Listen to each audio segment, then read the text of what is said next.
İngilis dilində narazılıq ifadələri. Mən bununla razı deyiləm. Mən, I, razı deyiləm. Don't agree. Don't agree with that. Bununla.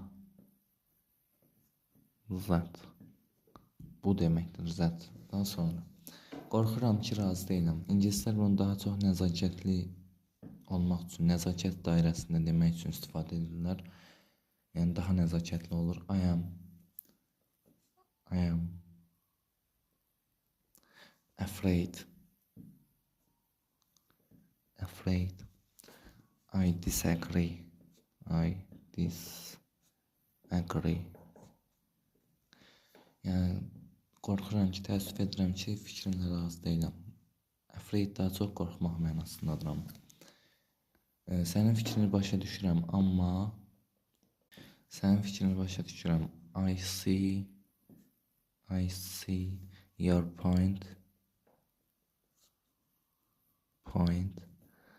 Amma, but, amma. Yəni sənin fikrini başa düşürəm, amma ardını gətiririz. Məsələn, deyək ki, I don't like dirty room. Çirkli otağı xoşlamıram. Sonra, məncə bu düzgün deyil.